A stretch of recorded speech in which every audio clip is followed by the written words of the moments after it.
Take the Bangalore and get to the seawall! We have a clear path to the bunkers!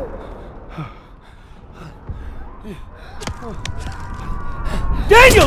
This is what you trained for! What's up, everybody? This is Zach with Nerd Cave Gaming, and today I'm going to be giving you my impressions and perspectives of Call of Duty World War II. Yes, I know it's been out a few weeks, but I finished the campaign, and I wanted to kind of give my thoughts on the game as just on the story side of things. Of course, if you've been around long enough, you know that I play more of the story side of things, even if it has multiplayer and everything, and then I'll eventually dive into multiplayer. But this is going to be specifically for the campaign of Call of Duty World War II.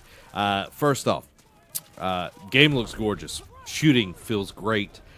Call of Duty is always just a masterclass on how a game should play in the sense of physics and everything. But the one thing that kind of feels the same is it's another Call of Duty game. There's nothing really new here in the aspect of gameplay. It tries a few things throughout the game, but it just feels stale at this point, and that's the sad thing. A lot of people have kind of crapped on this game, and I wouldn't say that it is as bad as some people are saying. Yes, there are microtransactions in it, and I'm not going to talk about those in the video. I talk way too much about those on the podcast, but I'm going to focus solely on what I experienced in the game. The protagonist and everything, you have a squad mate, you have squad mates, and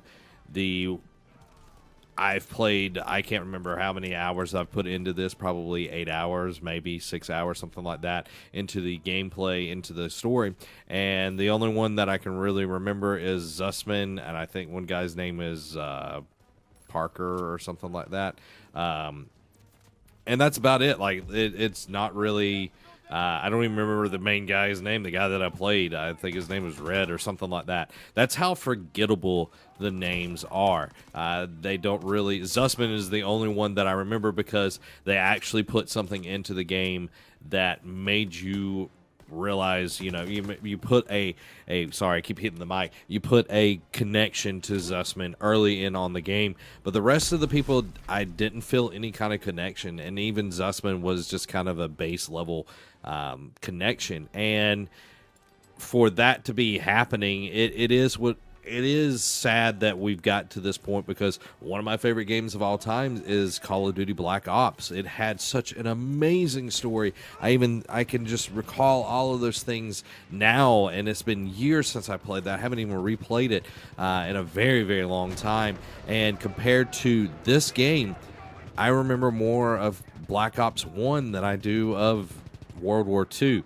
It was nice to get back into boots on the ground, you know, from the space shooters that we've been getting.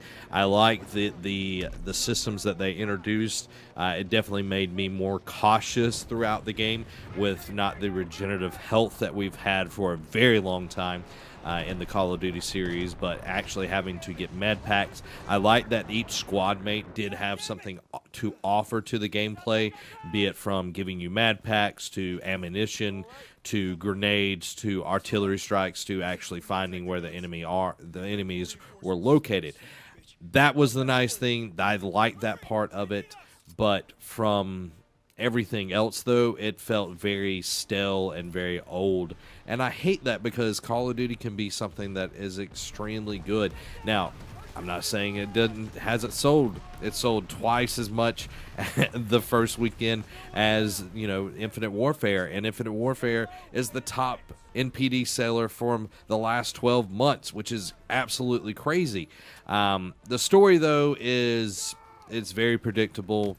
And that's the thing that kind of is lackluster to me, which is unfortunate, because I think we could have gotten an amazing story based in the most amazing time period that we've ever had.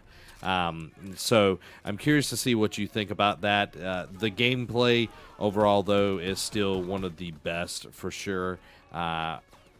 I have not played any of the multiplayer. I haven't even started the multiplayer because I just don't want to play it. But the campaign, if you're looking for something to sink in some hours to get into World War II and everything, D-Day, it feels like we're watching Saving Private Ryan, but there's nothing wrong with that. But I'm curious to see what you think about the game. It's not totally bad. A lot of people have said a lot of bad things about it. I enjoyed my time with it. It was kind of like listening to a song that only has one note to it. So let me know what you think about Call of Duty World War II in the comments below. Curious to see what your take is on it. Have you even played the story mode a lot? I know a lot of people are more on the campaign side. I mean, the more multiplayer side of things, and some people never even touch the campaign. I, on the other hand, am focused solely on the story side of things. So let me know what you think in the comments below. I hope you enjoyed the video, and I hope that it helped you out on if you were going to buy the game or not. So thank you guys for watching. Make sure you hit that like button if you liked it. This has been Zach. Have a week.